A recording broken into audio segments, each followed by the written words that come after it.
Here are some of the dailies we've got for you here today, and we'll start with Vanguard newspaper. FG's failure to make fresh offer stalls wage talks as a big lead on the front page here.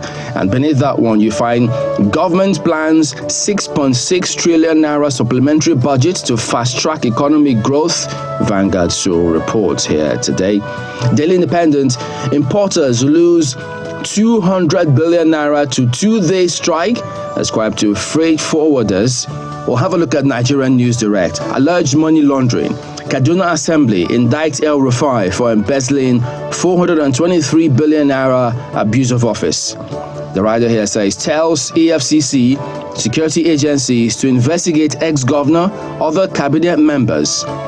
Orders contractors to refund 36.4 billion naira for uncompleted projects overpayments. From there on, you get to see the Nigerian Tribune here. Alleged money laundering, also the theme. El Rufai kicks as Kaduna Assembly wants his government tried. So that's what you find right there.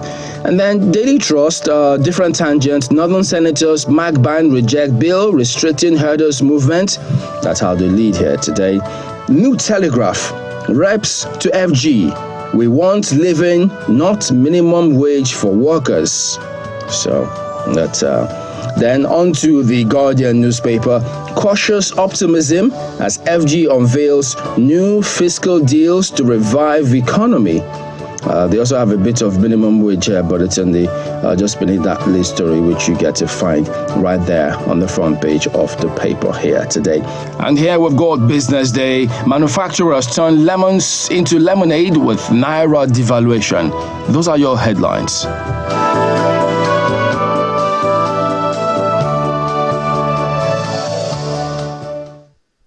I mean, the New Telegraph is standing out for me this morning. And I know everyone has been talking about the minimum wage, but it's a very important conversation when it comes to the living wage. Yeah, you know. So apparently, from the New Telegraph, we're seeing this morning, the reps to federal government, we want a living, not minimum wage for workers. And it's very instructive because, you know, in England, for instance, there is a living wage. It's 11 pounds something, 11 pounds 20 something. Per hour. You know, that is the living wage. The concept is, look, everything is hard. Let's see if we can bring out the most level of productivity from workers as we battle with a strange economy. So, I mean, it's something that we should start to think about as a country. But, you know, interesting there, more on pages 3, 5, and 28 of the New Telegraph. So that means that template, I think, is expected to be submitted to the president today by the Minister of Finance. Yes. So we'll see what that will be about and how they proceed moving forward with that particular matter. But there are also some perspectives about this matter which has got to do with subsidy, which we'll focus on as we progress on the program here today. So you just have to stay on with us on that one. Ayo. Take this morning, Chamberlain, is on the front page of Business Day newspaper, particularly in the light of the fact that manufacturers are turning lemons into lemonade with Naira devaluation. Well, whatever that means, you want to check it right there on the front page of the paper. The rest of it continues on the inside pages.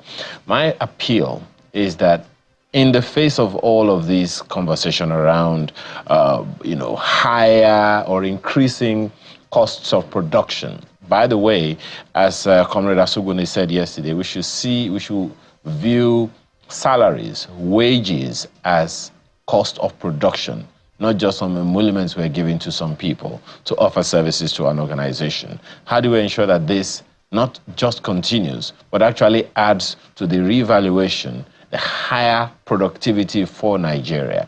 That's a very, very instructive thing, if you ask me. So manufacturers are finding a way to ride the tide. Great. How about micro, small, and medium enterprises? Are they also able to ride the tide? What's the assurance we have that exports are not going to be cheaper than locally produced goods and services? What is the ease of doing business index in Nigeria now looking like? I think this all factor in significantly, if you ask me, to what the economy is going to be for everyone.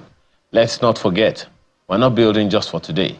We're building for the future. But we have to survive today before that future comes. It's back to you, Chamberlain. Yeah, and much as, yes, reports about the failure for government to perhaps play their part as of yet appear to have stalled the negotiations, as some of the dailies are reporting here today. But we also we understand that negotiations will resume later today with the Tripartite Committee and Labour when they get back to the negotiating table. But I know the component of states, what they bring to the table will also be of huge concern in terms of the policies that exist in the state. How easy or difficult is it for businesses to thrive in those states?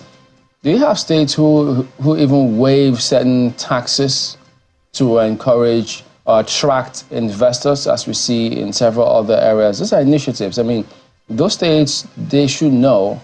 If they don't, I take it for granted that they do, run like businesses that have got to be profitable, because after all, they all went out there to campaign for these things. Absolutely. So. In fact, I think that's one of the things about this situation, is that it has made us focus on our state governments right now. What are you doing? How are you helping your state? Is it just about these allocations? What are you doing in your state? And it's very instructive, because it's people now who are looking at them. It's no more journalists. It's no more, newspapers trying to write. No. The people now have to start looking at state governments and saying, what are you doing to generate revenue in this place? And when you do collect federal allocations, where does it go to? The accountability has started, and I'm really glad about that.